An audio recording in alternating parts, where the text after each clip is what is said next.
وأمي يا رسول الله فداك أبي أبي أمي ويا رسول الله فداك أبي أمي يا رسول الله يا رسول আমার জান আমার বাবার জান আমার মা জান আপনার জন্য কুরবানি হোক আমি চাই আপনার মসজিদ নববীতে থেকে থেকে আমার মৃত্যু সুবহানাল্লাহ কয়েকদিন পরে আমার রাখলেন হে সাদ আমি তোমাকে লক্ষ্য করতেছি তোমার অনেক বয়স হয়ে গেছে তুমি তো বিবাহ করো নাই বলছে না তোমার কি বিবাহ করা দরকার না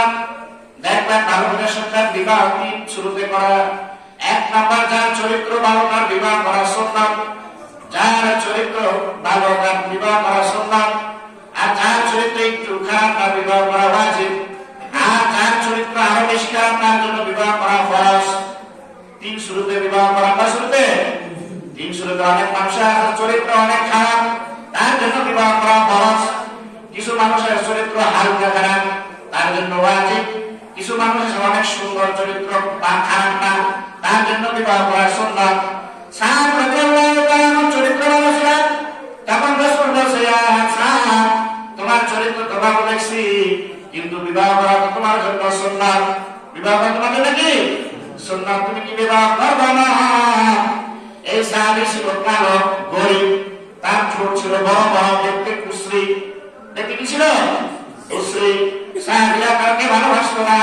অনেক সময় থেকে তারা ছেলে কথা বলতো মানুষ তাকে দেখে দেখে তারা ছেলে কথা বলতো তখন বলছে ইয়া রাসূলুল্লাহ ইয়া হাবিবাল্লাহ আমার চেহারা ভালো না আমার টাকা পয়সা নাই আমি গরিব মানুষ আমার কাছে কি কেউ বিবাহ দিবে কিনা মনে তো চায় আপনার সুন্নাত আদায় করে তোমার দেওয়ার জন্য কিন্তু মানুষ আমাকে বিবাহ দিবে কিনা দেখেন যে নবীর সুন্নাতকে মহব্বত করেছেন রাসূল দুনিয়াতে তাদেরকে পুরস্কার দিয়ে গেছেন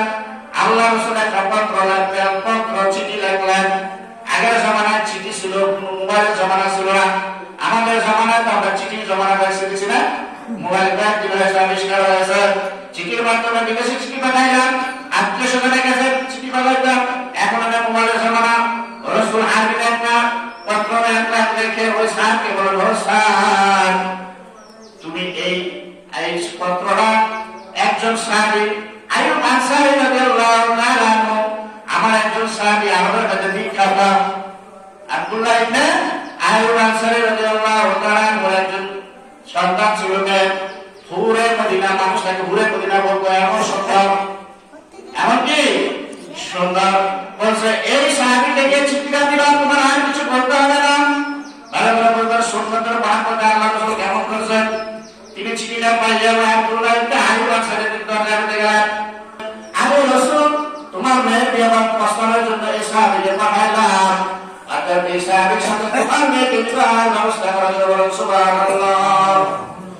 এই আব্দুল্লাহ ইবনে আইয়ুব আনসারী রাদিয়াল্লাহু তাআলা বললেন স্যার ঠিক আছে চিঠিটা আমি রেখে দিলাম তুমি একটু চলে যাও তোমার সাথে আমার একটু পরে কথা হবে তোমার সাথে পরে কথা বলবো সাহাবের মনটা খারাপ রাসূল আমাকে বড় আশা করে বড় পাঠাইছিলেন কিন্তু এই সাহাবীটা আমাকে পাঠায় দিয়েছে কোনো উত্তর না দিয়া মনটা খারাপ করে রাস্তা দিয়ে চলে আসতেছে হঠাৎ করে ঘর থেকে বললেন যে মহিলাটা হুড়ে মদিনা বলছে বাবা কে এসেছিল কে আসছিল বলছে হে আমার স্ত্রী হে আমার সন্তান আল্লাহ রাসূল উকিল হইয়া এই সাহাবীর সাথে তোমার বিবাহ দেওয়ার জন্য পাঠাইছেন কিন্তু আমি বলেছি তার সাথে পরে কথা বলবো এটাই হয়েছে এখানে ঘটনা এই হুড়ে মদিনা বলল ইয়া আব্বাজান আপনি কেন এই সাহাবীকে পাঠাইলেন বলছে সাহাবীর চেহারাটা কেমন সে গরিব আমি চাইতেছি তোমাকে আরো ভালো বংশের মধ্যে বিবাহ দিব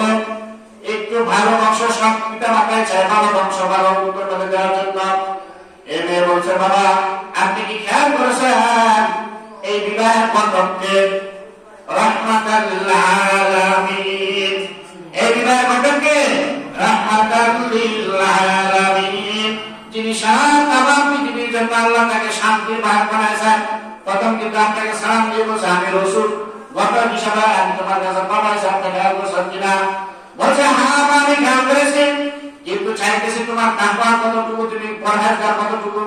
এটা পরীক্ষা করার জন্য সাহাবীরা পাঠা দিয়েছে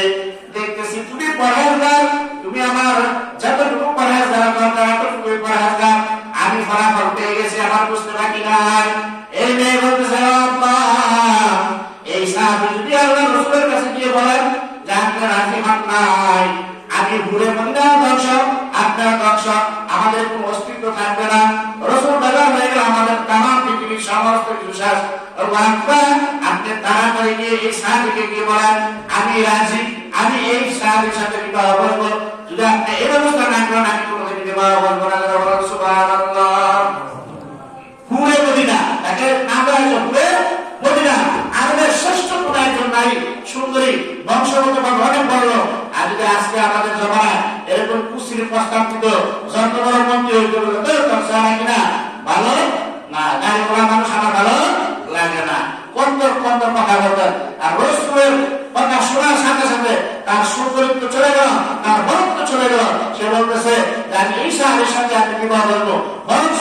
অন্য বংশের মধ্যে বিবাহ বসলে যতটুকু আপ্যায়ন আমি করতাম স্বামী হিসাবে, এর চেয়ে দ্বিগুণ পরিমাণ আপ্যায়ন আমি তাকে করবো। কারণ রাসূলের কি করছেন, উকিল হয়ে তার সাথে আমাকে বিবাহ প্রস্তাব করেছেন। এটা এমন তেমন কোনো কথা না, রাসূলের পরে হলো আল্লাহ, আর আল্লাহ বাদে হলে আমার অস্তিত্ব থাকবে না, অর্থাৎ তার সাথে আমি বিবাহ করবো। সুবহানাল্লাহ। নবী করিম সাল্লাল্লাহু